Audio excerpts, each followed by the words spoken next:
Muito se discute hoje sobre o nervo vago. O nervo vago é um nervo muito interessante que liga o cérebro e o corpo, promovendo o relaxamento. Muitas pessoas tendem a comer muito quando estão estressadas. Elas comem e, quando a barriga está cheia, um sinal é enviado por meio do nervo vago de volta ao cérebro, que incita a resposta calmante. É por isso que as pessoas comem quando estão estressadas. Elas estão tentando se acalmar. Portanto, o sistema nervoso entérico, como é chamado o sistema que registra a satisfação, não envia informações ao cérebro por longos períodos. E antes de continuar, não esqueça de se inscrever no canal, ativar o sininho de notificações e compartilhar esse vídeo com mais pessoas.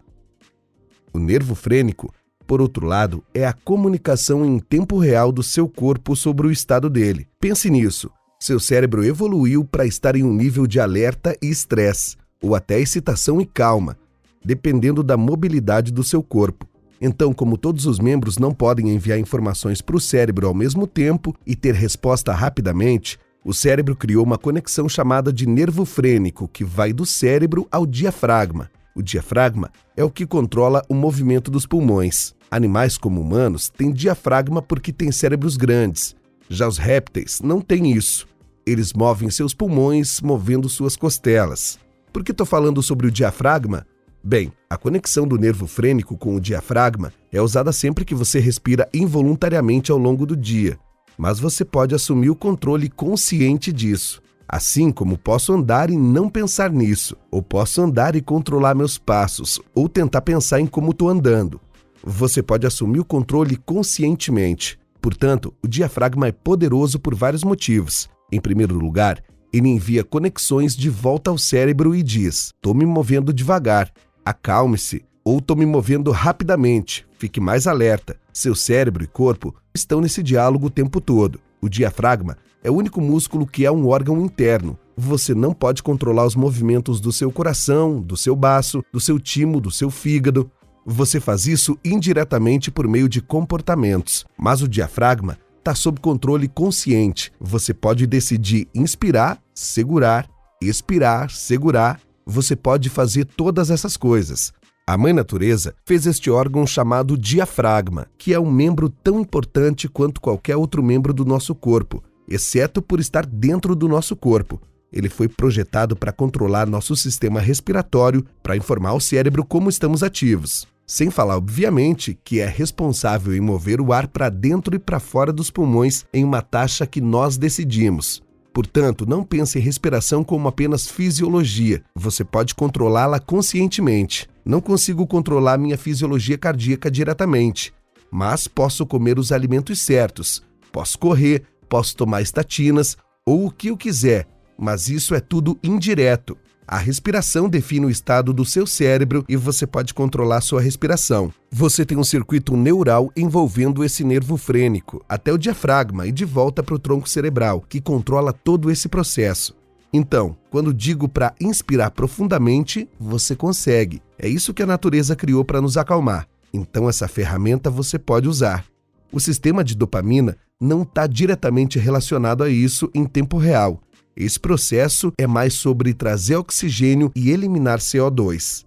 Eliminar CO2 vai aumentar a resposta calmante, assim como você tem uma resposta ao estresse. Acho que o ponto principal aqui é que você tem um sistema para estresse, mas também tem circuitos neurais projetados para acalmá-lo. Infelizmente, temos que aprender a usá-los, enquanto o sistema de estresse funciona muito bem por conta própria. Veja só o exemplo que vou dar para você agora. Digamos que pessoas que são muito resilientes, corajosas e realizam coisas muito difíceis, que fazem isso por longos períodos de tempo, com muita certeza são mestres nisso. É preciso navegar pelo estado de estresse por longos períodos se quisermos ter a chance de passar por experiências inimagináveis. Para fazer isso, precisamos ter mecanismos para injetar dopamina nesse regime de alta produção de que falamos. Portanto, se você quer entender como fazer isso, é só registrar o marco inicial, em direção do objetivo final. Minha colega, Carol Dweck, que fala sobre mentalidade de crescimento e conversa interna positiva, afirma que a conversa interna positiva pode ser prejudicial, se for em relação ao objetivo final ou ponto final. Então, se você disser: "Olha, eu me levantei e fiz uma xícara de café, disse bom dia para minha esposa, olhei nos olhos dela e, portanto, venci a crise do Covid-19. Isso é um pensamento positivo delirante, porque uma coisa não tem nada a ver com a outra. No entanto, vamos supor que você acorda, faz uma xícara de café e reprime seu impulso de ver o noticiário. Ou você vê o noticiário e ainda faz sua xícara de café. Então vai até seu cônjuge e diz bom dia.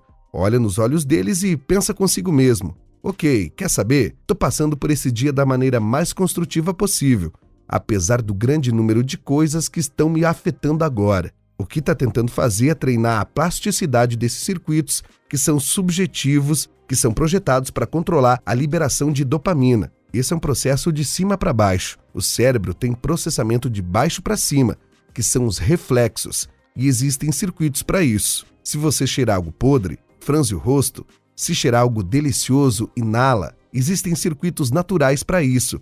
Você não precisa pensar. O cérebro humano tem imenso espaço no prosencéfalo, que está projetando para planejamento e ação, mas também para atribuir significado subjetivo a esses sistemas neuroquímicos. Isso é o que qualquer viciado tem que começar a fazer para superar a tendência natural de liberação de dopamina quando usa droga. Tem que começar a dizer: me sinto muito bem quando vou à minha reunião do AA, ou ligo para alguém. Na verdade, eles não vão se sentir tão bem com essa prática quanto se usassem a droga. Sejamos realistas. O que ele está fazendo é fornecer algum rótulo subjetivo para o novo comportamento projetado para ultrapassar uma parte desses circuitos dopaminérgicos. Então, você pode designar subjetivamente quais comportamentos irão provocar a liberação da dopamina, e isso deve ser treinado. Mas é claro que não estou dizendo que você fará seu café da manhã e dizer, eu venci. O que estou dizendo é que as pessoas que alcançam seus objetivos são boas em criar esses pequenos marcos ao longo do dia. Digamos então que você é muito ligado no mundo do dinheiro, dos mercados e das finanças. Aprendeu como fazer isso. Então, seu objetivo pessoal no momento é ser produtivo e eficaz. E, com sorte, compartilhar informações úteis com o público em geral todos os dias e ir se aperfeiçoando cada vez mais. Todo o resto está fora do meu controle, mas posso controlar esses 3 objetivos. Na verdade, sinto que estou pelo menos no caminho certo, se não estiver tendo sucesso por enquanto. Escrevi um artigo com um cara chamado Pat Dossett, que passou 9 anos na equipe SEAL. Conversamos sobre a neurociência e o tipo de ferramentas que os Navy SEALs usam para se mover por ambientes altamente complexos e caóticos, de duração desconhecida. E as 3 coisas que fazem podem surpreendê-lo. Uma delas é controlar as tarefas e registrar a recompensa da dopamina. O outro é a noção e coesão de uma equipe extremamente forte. A ideia aqui é que quando você se sentir impotente, sobrecarregado e estressado, precisa se distrair e fazer isso basicamente com o apoio de alguém. Quanto mais estresse eles experimentam, mais eles olham para as necessidades das pessoas de fora. Pode ser ligando para alguém ou vendo como alguém está. O cérebro humano pode se concentrar em 2 coisas ao mesmo tempo. Os primatas têm essa capacidade de detenção encoberta e dividem a atenção entre 2 coisas, e não em 10. Quando ambos os pontos de atenção são nosso próprio estado interno, é mais provável que nos sintamos infelizes. Quando você começa a focar sua atenção fora de si, mesmo para apoiar outras pessoas, o estresse é liberado porque está tirando o nível de vigilância de seu próprio estado interno.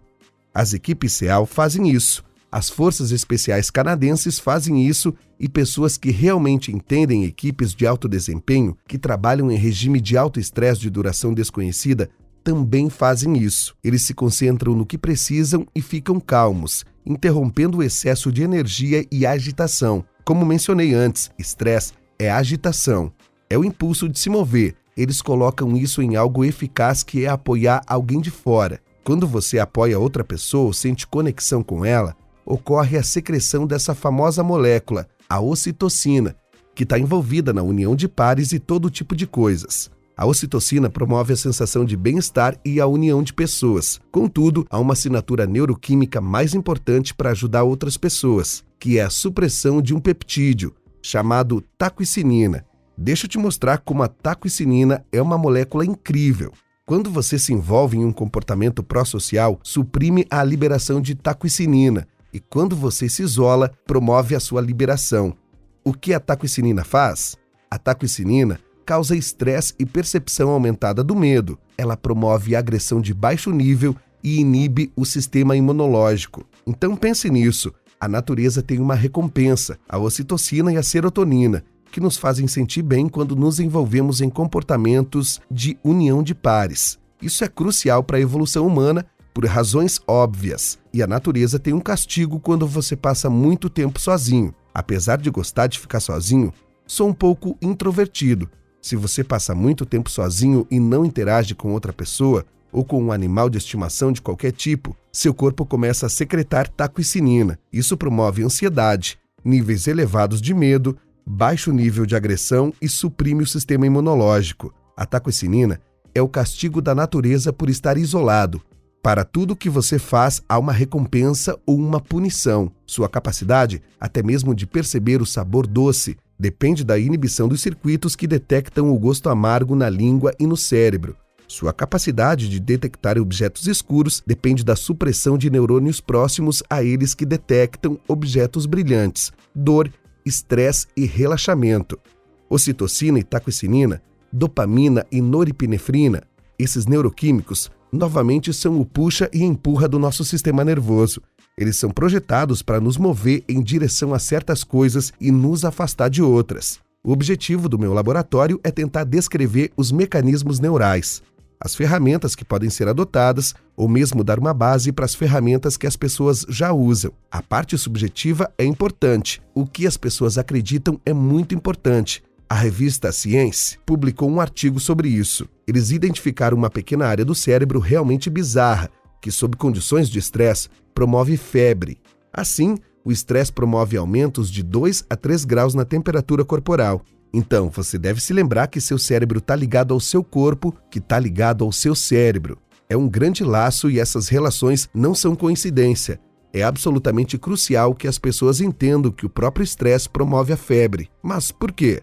Veja bem, a temperatura elevada do corpo foi projetada para matar vírus. Quando queremos matar vírus no laboratório, o que fazemos? Às vezes usamos alvejante, mas o que realmente fizemos é inoculá-los com calor. Não quero que as pessoas pensem que o calor é a única forma de fazer isso, mas o corpo cria uma febre para tentar matar aquilo que o habita, no caso, um vírus. Essa é a forma da natureza para combater a infecção. Então, se o corpo e o cérebro percebem o estresse, ele cria febre para que você possa combater a infecção. A maioria das pessoas não percebe isso, mas aumentos periódicos transitórios no estresse aumentam a imunidade de um sistema. Acontece que as células do corpo que criam os glóbulos brancos e combatem a infecção são regeneradas. Como dizemos, recebem pequenos fios do sistema nervoso. É o que chamamos de sistema nervoso simpático, que é o sistema de estresse. Se você estiver com fome, precisa ir procurar comida. Você precisa se mover de 2 condições atuais. Então isso cria uma sensação de agitação no corpo, e isso é o que a adrenalina faz. Deixa você agitado e promove a atividade do sistema imunológico. Um exemplo disso seria aquelas pessoas que veem sangue e desmaiam, porque desmaiar é uma forma extrema de estresse. É a superativação do sistema calmante, a chamada resposta vasovagal. Então, quando você está realmente estressado, tem uma resposta ao estresse muito rotulada. É como se fosse uma gangorra. Esse mecanismo é a maneira da natureza de garantir que não importa quanto tempo dure algo, você pode superá-lo. O que as pessoas precisam fazer agora é dormir bem, ficar longe do celular no meio da noite e seguir uma rotina. Então, você gostou de saber dessas informações valiosas? Nos deixe saber aqui nos comentários e se você gostou do vídeo, por favor deixe seu like, compartilhe com mais pessoas e não esqueça de se inscrever no canal. Te vejo no próximo vídeo.